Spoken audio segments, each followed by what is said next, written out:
All right, let's talk about getting customers. Business is all about making sure you've got a constant stream of revenue, and revenue comes from clients. I actually did some research as part of my master's and looking in particularly at small businesses and what are the things that make a small business successful. There's really only two things. One, you need to be able to manage your cash flow. Hello, not rocket science. Make sure you spend less than what you get in. And secondly, you need to have a constant ability to get new clients. So today we're going to talk about advertising and marketing. So first, actually, we're going to talk about advertising, but I'm going to tell you what marketing is, just so that you can understand the difference between the two.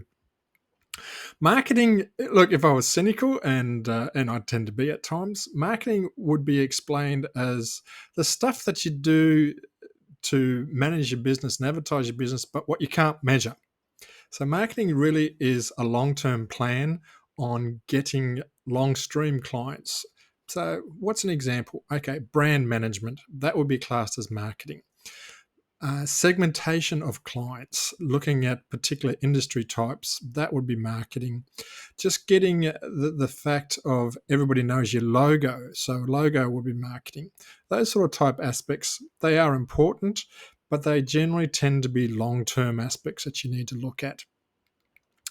Now, this is as opposed to advertising. I would say advertising is the tactical, short-term approach to marketing. It's part of the weaponry, but it has its own flavor, has its own elements, and it's much more able to be measured. So that's and yeah, I'm a chess player. I like things to be analytical. I like to be able to measure things.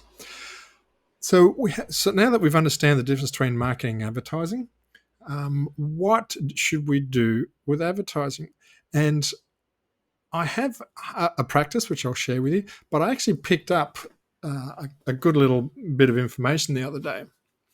And this comes from the book of Ecclesiastes, which was written by Solomon, who's one of the world's richest business people. So when he talks, I sort of tend to listen. Now, this is written, several thousand years ago, probably 2,500 years ago now. So you need to recognize that. He says, cast your bread upon the waters, for after many days you will find it again.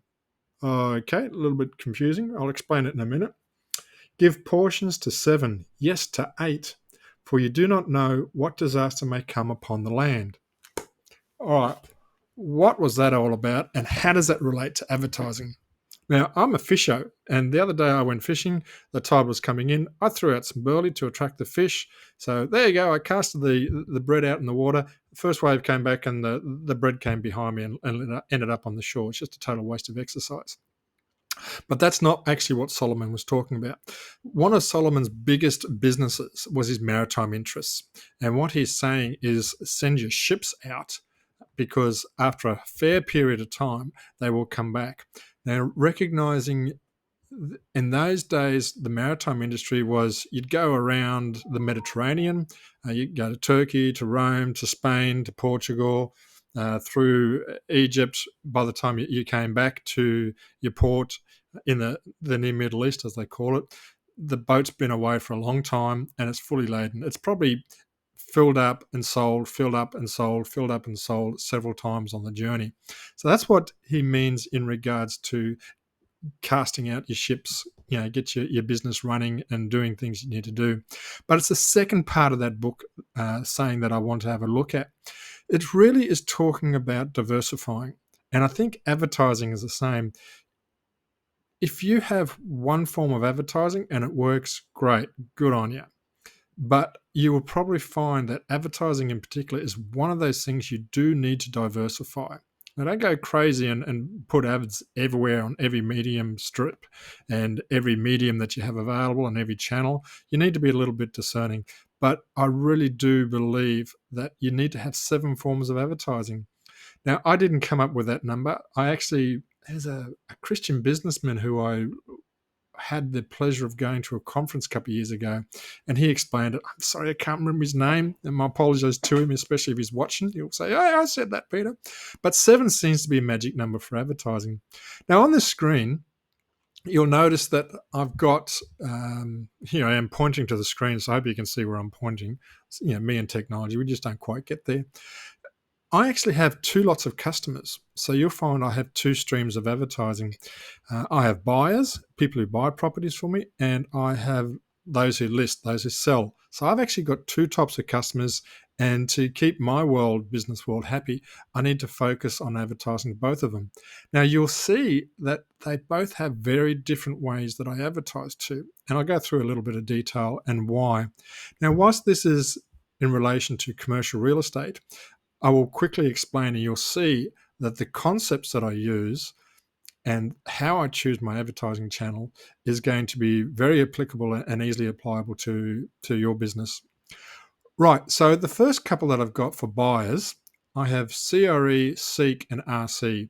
Now, these are specific industry commercial real estate online agencies. So it's commercial real estate, Seek Business, who you may be familiar with from Seek Adverts, and Real Commercial, who you may be familiar with on commercial real estate. So these are the commercial arms.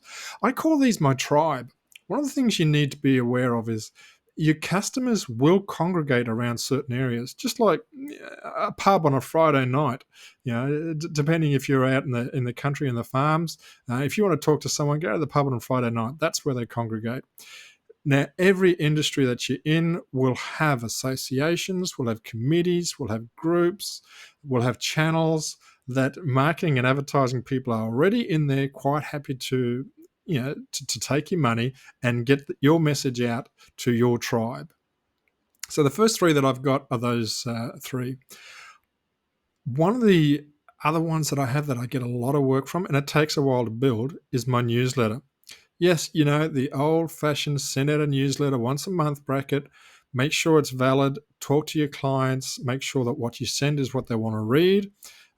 Keep your list clean, so when they bounce back, take them off. Don't bother with it. If they unsubscribe, no worries. Still be friends, but take it off. But constantly keep building that list. Now, they can be built from interactions that you have in the street. They can be built from phone calls that you get. It can be built from emails that you get. Just keep building it. Now, I've been in this business for probably about 4 years now, and I've got close to 2,000 people on my contact list. So that is quite a big newsletter.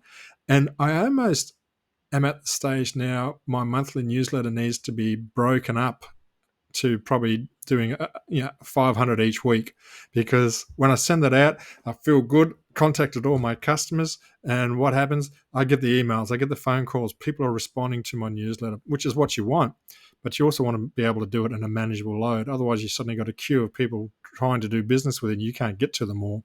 So a newsletter is something that's big. In my commercial industry, in real estate in general, signs are a big plus. I'm not talking about signs in the sky and signs in your tea leaves. I'm talking about, the signs. Mine says Bundaberg Commercial, property for sale, and gives a bit of detail about the property. I love, sarcasm. I love the trend in residential real estate. You have a 6-foot sign with a 5-foot picture of the real estate agent, and no details of the property. I don't find that effective. That's probably more brand marketing, like we spoke before, rather than strategically selling that property. I don't have a big ego problem. I don't need to plaster big pictures of myself all over the world. But signs are something that I get. You put a sign up there for a property for lease and give some details. They get a phone call from it, and the calls are very specific to that sign. So that's a great one. Web page, still very much a strong aspect. Now, you'll notice that this is actually in order of effectiveness for me. Now, my web page, okay, it's way down there. Is that because it's not an effective web page? No. I've got top billing in my industry, in my region. It's just that I don't get a lot of work from it.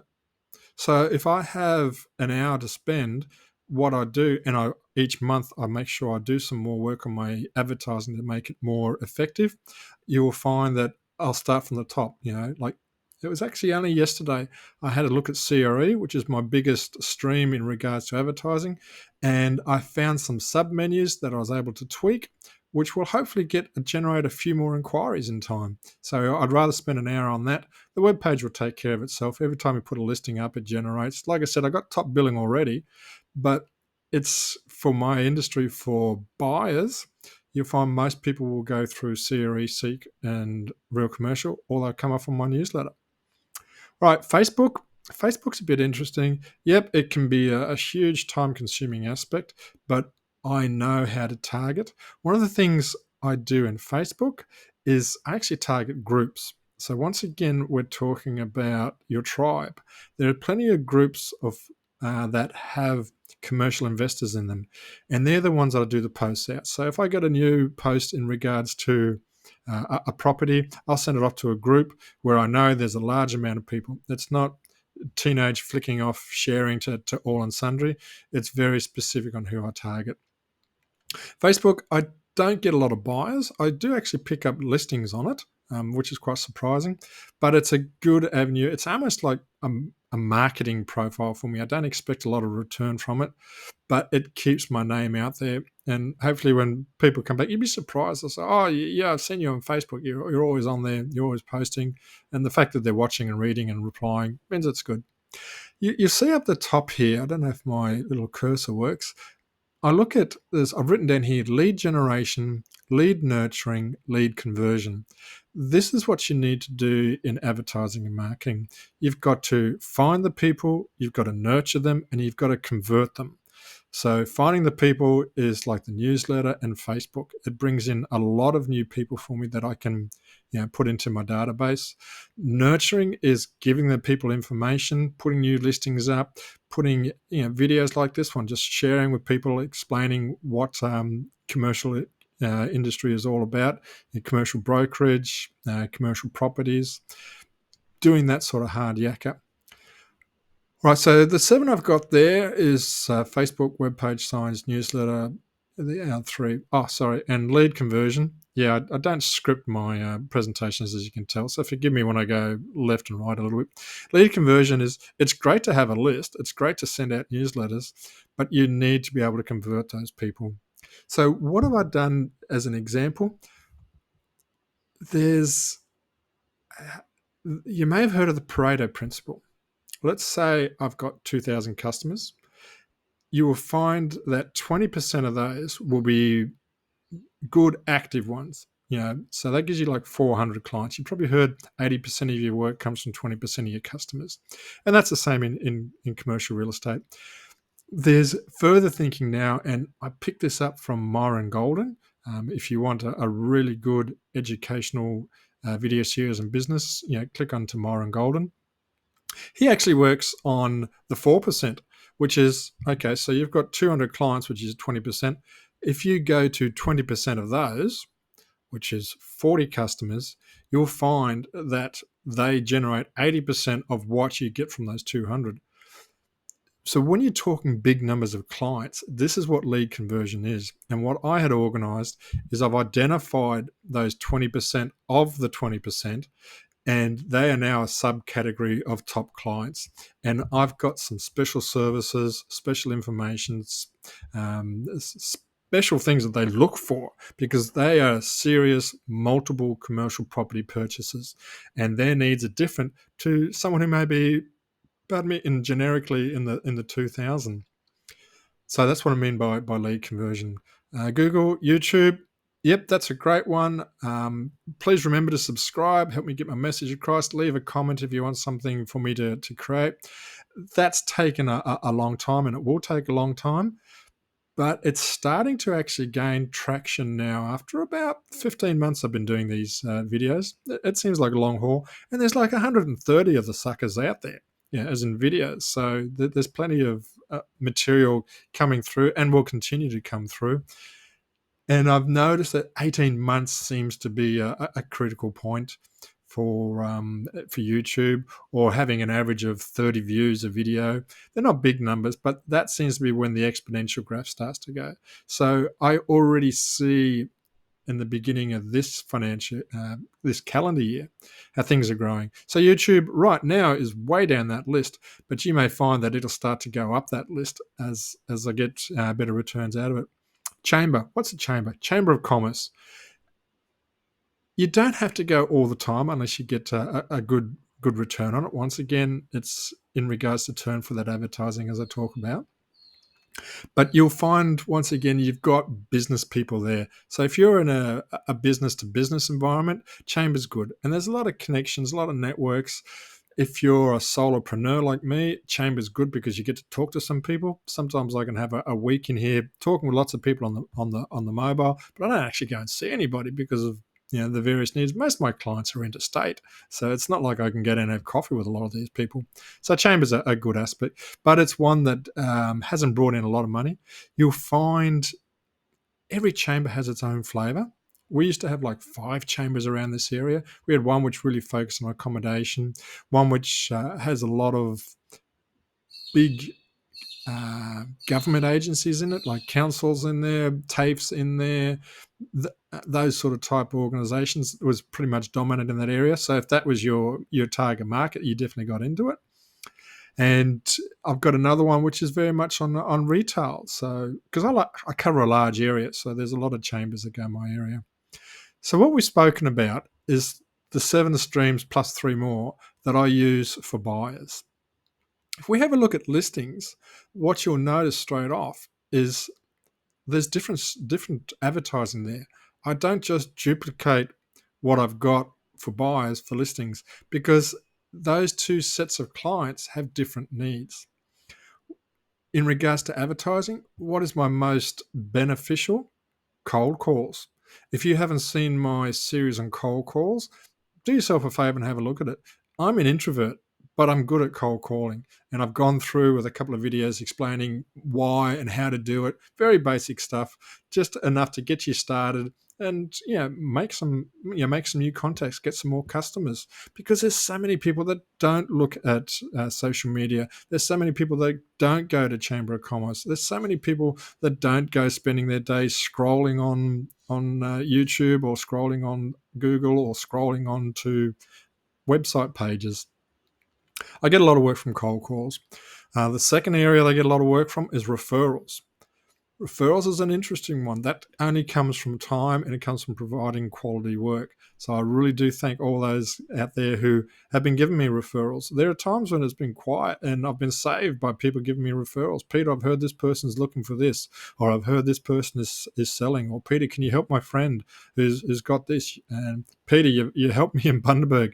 This is how it started to spread my business. You helped me in Bundaberg. Can you help me with my business in Gladstone?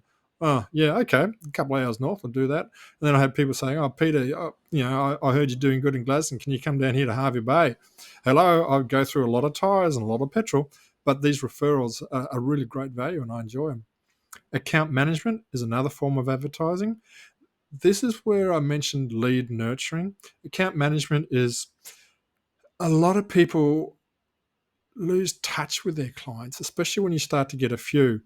You need to make sure, again, looking at those 40 people that I've got, they're the ones that do account management. I farm that territory as we talk in sales. I'll have a look, make sure I contact them every 4 or 6 weeks with something that's important to them, something that's of value. I'm not ringing up and talk about the football. It's in regards to I get so much of my work because people know that I have a philosophy of good service sells. Now, what does that mean? It means if you list with me, I'm going to call you every week or every 2 weeks, drop you a line, let you know how your listing is going, let you know how many inquiries I've got coming. I do things like return phone calls. It's not rocket science. It's not that hard to be good in commercial real estate or real estate in general. The amount of agents who just can't be bothered returning calls because the person's not worth it. They're all looking very much on what's the next sale. Whereas in commercial, a lot of my sales, the last one I've got was 31 months. If you didn't do account management, you would never have gotten that one through. And these are big sales that take time. So account management is important and it gets me listings. Once again, that goes into the referral. Facebook. Now, you'll notice that Facebook is in both columns, but it's higher up as is web page on listings. So I get listings from my Facebook and from web page. RP data, okay, that's a database of clients. YouTube, once again, slightly higher. I get listings from my YouTube. Chamber sponsorship, Google, TV ads and billboards. To be honest, I haven't done TV ads and I haven't done billboards. I'll give them a go and see how it is. But right now, I'm getting plenty of work at the top end of that advertising. Rightio, what's the final thing to talk about? All right, most important is measure. Measure your advertising. I can have a look at CRE and I can see exactly how many calls I've had for the month, and not only how many calls, but what has been the result. Am I getting junk calls? Like some of these sources of advertising, you will find anybody, particularly clickbait experts, who are really good at generating hundreds of thousands of connections, but they're all, teenagers in Zimbabwe or something. Not that I've got any problems with teenagers in Zimbabwe, but they're not going to buy my commercial properties. So I really check and measure, and you'll see that CRE is ahead of Seek is above RC, as above newsletter. I measure all these, and I do it every month because I want to know what works. And sometimes, like I said, like YouTube is starting to definitely creep up now, and it'll go ahead of Google pretty soon. So things will change, and you want to make sure that you're constantly measuring the value. Advertising can be expensive. There's a lot of things that I've got there that are free. Once again, I'm pointing to the listing, but yeah, just bear with me. A lot of things are free. A lot of other things you've got to pay for. So if I'm putting a $1,000 ad on Real Commercial, I want to make sure I'm getting a return. And Real Commercial, I'm sorry, name them and shame them. They are really struggling with getting a return on investment for me. I've got another organization, sorry, yeah, name and shame, Business to Sell. I get a gentleman rings me every 2 weeks. It's on his calendar. I've got him on my mobile phone as spam, so he doesn't even get through to me anymore. They are very happy to take my money, but they were not able to provide me with any data on who their clients were or how much volume they have. So you need to be savvy, because there's plenty of people who'll be happy to take your money, but you want to make sure if you're going to spend your money, you get your money back. And in commercial real estate, a lot of the money that's spent on advertising is on behalf of my clients. So I really want to make sure that the job gets done. We sell their property. I'm not going to spend a heap of money, focusing on circus performers in Europe, because it's not going to give me the return I need. I want to make sure that my marketing and advertising is going to business and commercial type clients who are likely to buy or sell the properties that I have listed. All right. So putting a nutshell in it, we discussed the difference between advertising and marketing. Both have their place. Marketing is long-term brand building.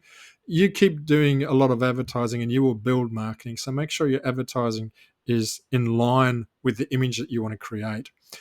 Then we spoke about diversifying your advertising. I use Seven. Seven seems to work really well. Like I said, it's not my idea, it's someone else's, but Seven does work well. I've got a couple of more and we chop and change. And the final thing is, make sure you measure. What gets measured gets made. And you want to make sure that you're not wasting time doing things you aren't. Otherwise, you're like so many other people, just chucking out a heap of money and marketing advertising, got no idea if it's working, but you just know your bank account's getting low. Remember right at the beginning of the video, I said manage your cash flow. Marketing and advertising are two areas you can really do a lot of damage with your cash flow if you're not getting a return.